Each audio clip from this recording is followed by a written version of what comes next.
예, 안녕하세요. 오늘은 우리나라 최초의 국가, 이제 고조선.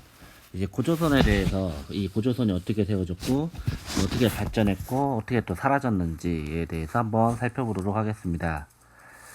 먼저 이제 이 고조선 이야기를 하려면은, 반드시 나와야 하는 이야기가, 이제 단군 신화죠. 단군 신화. 단군 왕검. 그래서 이 단군 신화라고 하는데, 이 단군 신화에서 먼저 등장하는 게 이제 우리나라 전통적인 이제 하나님에 해당되는 환인, 이제 천재, 하늘의 황제. 이 환인의 이제 아들이 있었다고 합니다. 그 중에 아들 중에 이제 환웅이라고 하는 아들이 있었는데, 이 환웅이라는 아들이 인간 세상에 되게 관심을 가졌다고 해요. 인간 세상에 이제 여기는 이제 하늘나라죠. 하늘나라, 하늘. 이제 반면에 이제 지상의 세계, 이제 뭐 인간들이 있었겠죠. 이제 지상, 세계인데 이 지상으로 이제 환웅이 관심을 갖습니다. 이제 관심을 가지니까 이제 환인이 그걸 알아채고 환웅에게 한번 내려가 보겠느냐, 한번 인간들을 한번 다스려 보겠느냐 하니까 이제 환웅이 이제 오케이 하죠. 이때 이제 환인이 환웅한테 이제 뭐 중계 뭐 천부인 세계와 이제 천부인에 대해서는 뭐 잘 모르겠습니다만 어쨌든 하늘의 뭐 도장 같은 거겠죠. 그 다음에 권위를 상징하는, 그 다음에 이제 신하를 내려주는데 신하가 이제 삼사라고 해가지고 풍백, 그 다음에 이제 운사, 우사입니다. 풍백은 바람, 운사는 구름, 우사는 이제 비를 이제 관장하는, 관리하는 이제 신령들이 되겠죠. 이거는 그래서 이제 이 애들 데리고 태백산, 오늘날 태백산이 아니라 이제 다른 곳인데 이제 현재 뭐 묘양산으로 추정되게 하는데 정확히 어딘지는 아직은 모릅니다만은 태백산으로 이제 내려가 가지고 백성들을 다스리게 됩니다. 이때 환인이 환웅에게 이렇게 다스리라고 하는데 뭐라고 말을 하며 보내냐면 홍익인간 널리 세상을 이롭게 하라, 이런 것을 가르침을 주면서 이제 내려 보냅니다. 그래서 이제 환웅이 이제 인간 세상을 이제 다스리게 되는데, 이때 어느 날 이제 곰하고 이제 호랑이가 나타나죠. 이 곰하고 호랑이가 나타나더니 우리가 인간이 되고 싶다. 방법을 좀 알려달라 합니다. 이제 그 환웅이 아무래도 하늘을 다스리는 이제 천재의 아들이잖아요. 이제 신통력이 있었겠죠. 그러니까 그냥 인간을 만들어주면 될 텐데 조건을 겁니다. 100일 동안 햇빛을 보지 않으면서 쑥과 마늘을 먹거라. 쑥과 마늘을 먹고 견뎌라. 라는 이제 뭐 조건을 걸어요. 그래서 이제 곰하고 호랑이가 이제 가서 하는데, 아쉽게도 호랑이는 여기서 실패합니다. 호랑이는 실패하고 그냥 못 참고 나가버려요. 반면에 곰은 끝까지 버텨가지고 인간이 됩니다. 인간이 돼요. 이것을 이제 우리가 뭐라고 하냐면 이제 웅녀라고 하는데, 이 웅녀가 이제 곰에서 인간이 됐잖아요. 근데 이제 문제가 결혼할 사람이 없는 거예요. 왜냐면 어쨌든 원래 곰이었으니까. 생각해보세요. 아무리 이제 여자가 예뻐도 원래 곰이었다는 생각하면 결혼할 수 있겠는가. 그래서 환웅이 직접 본인이 웅녀와 결혼을 하게 됩니다. 웅녀와 결혼을 하게 돼서 나오는 게 누구냐? 아까 말했던 이제 단군 왕검. 여기 단군, 아이고 여기 뭐 그냥 지우는 게 낫겠네요. 자, 태어난 게 누구냐? 단군, 그리고 이제 왕검을 태어나게 됩니다. 그래서 이 단군 왕검이 세우게 된 나라가 바로 조선, 오늘날로 이제 고조선이라고 부르는 나라를 이제 세우게 됩니다. 그리고 이제 이게 고조선 건국 이야기인데 이제 이게 신화에 가깝죠. 뭐 실제로 뭐 하늘에서 뭐 내려왔다, 역사학자들이 그렇게 보지는 않습니다. 해석을 좀 하자면, 이따 하늘을 섬기는 어떤 뭐 천손 집단 부족이 아마 있었을 거라고 추정됩니다. 이 고조선 시대가 언제냐면 이제 청동기에 시작이 됐거든요. 청동기 때. 다르게 얘기하자면은 이 당시에는 이제 부족 국가, 부족의 이제 개념, 이제 아직 완벽한 나라, 오늘날 생각하는 우리 나라가 아니라 이제 부족들이 있었던데, 이 천손 부족이랑 곰 부족, 호랑이 부족 이렇게 있었을 텐데, 곰부족하고 천서부족이 서로 힘을 합쳤다. 호랑이 부족은 뭐 쫓겨나거나 아니면 뭐 다른 곳으로 떠났던가 아마 했겠죠. 그리고 여기서 이제 풍백, 운사, 우사 같은 경우에는 뭘 상징하느냐? 이게 이제 농사에 필요한 것들 아닙니까? 농사에 필요한 것들, 바람, 구름, 비, 다 농사에 필요한 것들이죠. 이 농사라고 하는 것이 매우 중요하게 여겨졌다는 것을 우리가 알 수가 있습니다. 그러니까 이제 여기서 말하는 이제 웅녀가 진짜 곰이 아니라 이제 곰을 토템으로 섬기는, 곰을 섬기는 부족, 곰부족이랑 환웅, 이제 하늘을 섬기는 부족이 서로 힘을 합쳐가지고 고조선을 세웠다. 우리가 이렇게 한번 생각해 볼 수가 있겠죠. 물론 이게 정답이라는 건 아닙니다. 추정에 가깝죠. 하지만 아마 그래도 정답에 가장 가깝지 않을까 생각을 합니다.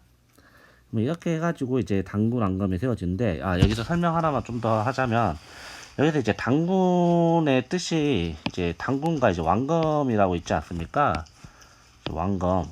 여기서 왕검이라고 하는 것은 이제 왕권, 이제 지배자를 뜻합니다. 족장을 뜻하죠. 족장. 반면에 당군이라고 하는 것은 이제 그 당시에 하면 제사장을 뜻합니다. 즉 이 당시에는 제사장, 족장, 종교하고 정치가 합해졌던 재정일치 사회라고 할 수 있겠죠. 일치. 즉 종교와 정치가 하나였다. 즉 임금이 이제 제사장 역할까지 하는 그런 시대였던 거죠. 이게 이제 당군 왕검, 조선의 건국 이야기가 되겠습니다. 넘어와서 자, 이 이야기는 이제 고조선 건국 이야기는 이제 삼국유사에서 전해집니다. 삼국사기를 쓴 김부식은 이 이야기가 좀 허황되다고 생각됐는가 거기 삼국사기에는 싫지 않았어요. 반면에 이제 삼국유사를 쓴 이련 스님은 이런 이야기도 모아왔다고 합니다. 그러면은 이때 고조선 사회가 어땠는가 한번 보겠습니다. 고조선 사회가 어땠는가. 자, 고조선에 이제 법이 8개가 있었다고 합니다. 이걸 우리가 흔히 팔조목이라고 하는 법이 있었는데 안타깝게도 다 내려오지 않아요. 안타깝게도 이게 다 내려오면 좋을 텐데 고조선에 대해서 더 잘 알 수 있었을 텐데 내려오지 않고 딱 이제 3개만 전해져 옵니다. 3개가 뭐냐면 사람을 죽인 자는 사람을 그러니까 좀 간단히 얘기해서 만약 살인을 저질렀다 그러면은 사형. 오늘날 같으면 이제 살인 저질렀다고 바로 사형이 나오진 않는데 그 당시에는 이걸 되게 사람을 죽이는 걸 되게 좀 심각하게 정확히 말하면 이제 옛날에는 뭐 그런 오늘날하고 좀 다른 개념이니까 어쨌든 살인을 하면은 사형에 처했다고 합니다. 물론 이것도 뭐 귀족이냐 평민이냐에 따라 아마 달랐겠지만 그리고 만약 다른 사람한테 상해를 입힌 자 상처를 입혔다 그러면은 곡식으로 물어냈다고 합니다. 돈으로 물어낸 거죠. 그 당시로 따지면. 그리고 만약 도둑질을 이제 훔친 사람은 어떻게 했냐? 노비로 삼았다. 좀 약간 좀 이상하기도 해요. 다치게 한 거는 곡식으로 물어내라고 했는데 도둑질은 이제 노비. 도둑질도 잘한 건 아니겠습니다만 사람 다치게 한 것보다는 괜찮을 것 같은데 혹시 죄를 면하려면은 그러니까 노비 말고 다른 방법은 50만 전을 내야 했다고 합니다. 이게 어느 정도 돈인지는 모르겠지만 꽤나 많은 돈이었다고 아마 그냥 추정할 수 있을 것 같네요. 이제 오늘날 법하고 이제 비교가 되죠. 이제 오늘날 법하고는 오늘날은 이제 살인할 경우에는 이제 바로 사형은 아니지만 그래도 무겁게 다룹니다. 뭐 무기징역까지 나오기도 하고. 반면 그리고 이제 상처 입히면은 이제 곡식이 아니라 이것도 형법으로 이제 감옥에 갈 수 있는 법이죠. 도둑질 할 경우에도 마찬가지고 이제 옛날에는 다만 좀 더 법이 강했던 거죠. 왜 이렇게 이제 차이가 좀 있는 것 같긴 합니다. 그리고 이제 고조선 같은 경우에 여기 보면은 노비로 삼았다는 말이 있지 않습니까? 노비로 삼았다. 노비라고 하는 존재가 있었다는 것은 여기 이 당시에 신분 제도가 있었다라는 것을 우리가 알 수 있겠죠. 노비가 있다는 것은 뭔가 그 노비를 부리는 주인이 있다는 소리잖아요. 그러니까 신분 제도가 있었다라고 할 수 있겠습니다. 그리고 여기 그 고조선의 이제 문화 보면은 이제 당시 이제 고조선 이제 청동기 시대였잖아요. 여기 이제 그 고조선만의 독특한 문화가 있었는데 이게 크게 미송리식 토기 그리고 비파형 동검 그리고 이제 탁자식 고인돌. 가이즈 고인돌은 저 어렸을 때는 이제 뭐 북방식 남방식으로 배우는데 요즘은 이제 탁자식 그리고 바둑판식이라고 하더라고요. 그게 그러니까 꼭 그 탁자식 고인돌이 꼭 북쪽에만 나오는 게 아니라고 하더라고요. 그러니까 북방식이라고 할 수가 없는 거죠. 그 비파형은 이제 동검인데 비파처럼 그러니까 여기 뭐 이렇게 제가 제 그림을 잘 못 그려가지고 이제 그러긴 하는데 이런 식으로 해가지고 생겼는데 사실 그 보면 알겠지만 이것이 진짜 사용됐던지는 좀 약간 의심스럽긴 해요. 그리고 이제 미성리식 토기 같은 경우는 이 토기가 이제 민무늬 토기 중 하나인데, 그러니까 무늬가 별로 없는, 무늬가 없는 토기 중 하나인데, 의주에 이제 미송리라고 하는 곳에서 처음 발견돼서 미송리식 토기라고 부른다고 합니다. 그러니까 이런 유물이 이제 고조선의 유물이고, 다르게 말하면 이 유물이 발견되는 곳이 고조선의 세력 범위였다, 라고 할 수 있겠죠. 그러면은 넘어가서, 이렇게 이제 고조선이 이제 발전하는데, 그렇다고 이제 고조선이 마냥 잘 나갔던 게 아닌 게 이 고조선이 이제 중국을 잠깐 봐야 되는데 이제 중국이 이제 춘추 전국 시대 이후로 이제 춘추 전국 시대 서로 치열하게 싸웠다. 여러분이 잘 아는 이제 공자, 뭐 맹자, 뭐 이런 사람들이 출현했던 시기입니다. 춘추 전국 시대를 통일한 게 이제 진. 오늘날 중국 차이나라고 부르잖아요. 이 진이라고 하는 단어에서 나온 겁니다. 진 나라에서 이 진나라가 망하고 이제 초안 쟁패 여기서 이제 한나라가 승리해가지고 한나라가 이제 중국을 이제 지배하게 됩니다. 근데 이 사이에 계속 전쟁이 있다 보니까 혼란스러울 거 아닙니까? 사람들이 여기저기 이제 피신을 가기 시작하죠. 이거 유민들이 생기기 시작하는데 이 중에 이제 연나라 쪽에서 온 이제 위만이라고 하는 사람이 있었다고 합니다. 이 위만이라고 하는 사람이 이제 이 고조선 이 당시 고조선 누가 다스리고 있었냐? 준왕이 다스리고 있었는데 위만이 이쪽으로 옵니다. 오면서 이제 상투를 틀고 있었다고 합니다. 우리 민족의 고유 문화였는데 이걸 봤을 때 위만이 조선 사람이 아니었느냐 원래 출신이 보는 사람도 있고 아니면은 일부러 조선에 귀화하는 입장이니까 일부러 상투를 틀었다라고 보는 사람도 있습니다. 뭐 정답은 뭐 현재 가지고 있는 자료만으로는 알기가 어려운데 어쨌든 준왕은 위만을 받아들입니다. 왜냐하면 위만을 비롯한 사람들이 위만이 같이 데리고 온 사람들이 우수한 철기 문화를 가지고 있었거든요. 철기라고 하는 건 이제 철을 다루는 기술인데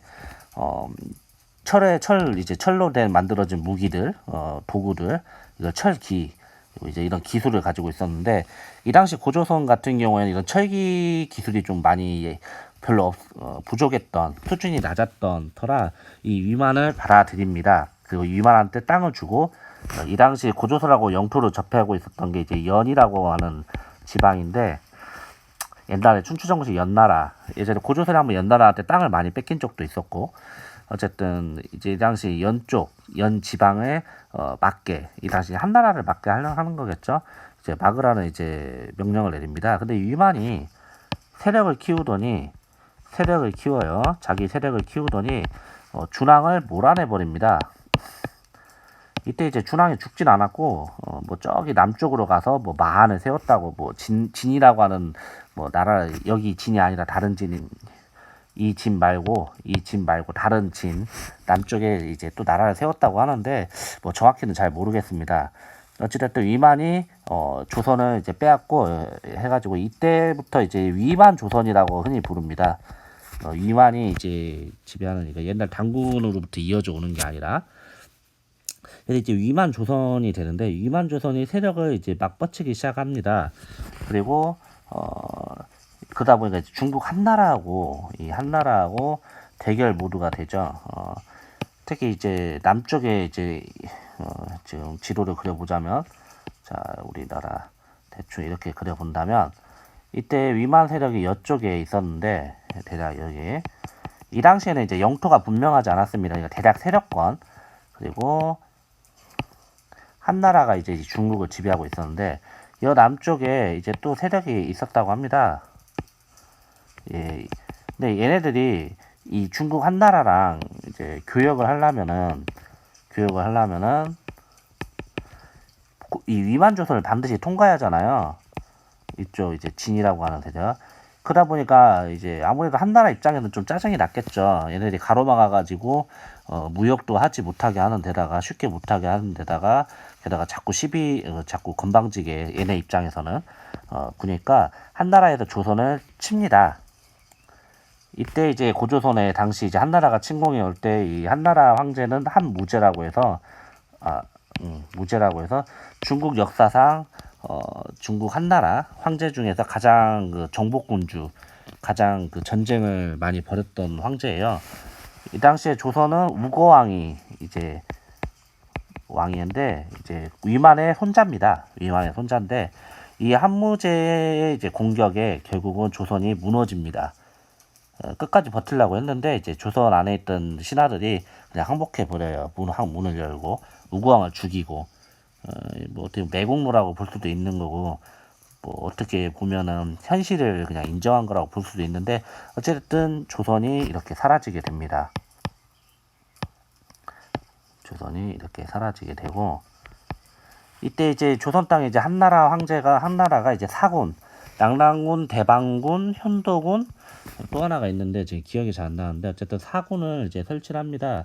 이제 오늘날로 따지면은 지방자치단체라고 할 수 있겠죠. 이게 설치를 하는데 이제 여기서 이제 우리나라 민족들이 다 나라가 사라진 건 아니고 이제 조선을 이어받은 이제 고조선의 이제 뜻을 이어받은 여러 나라가 생깁니다.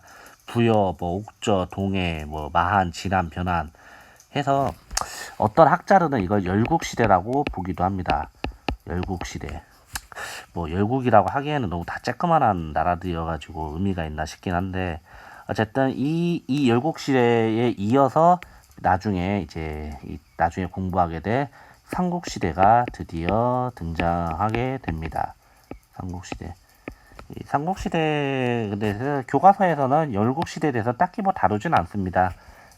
나오지도 않아요. 그냥 간단하게 이런 게 있다라고 말아두시면 되고 나중에 삼국시대에 대해서 설명을 또 추가로 하도록 하겠습니다.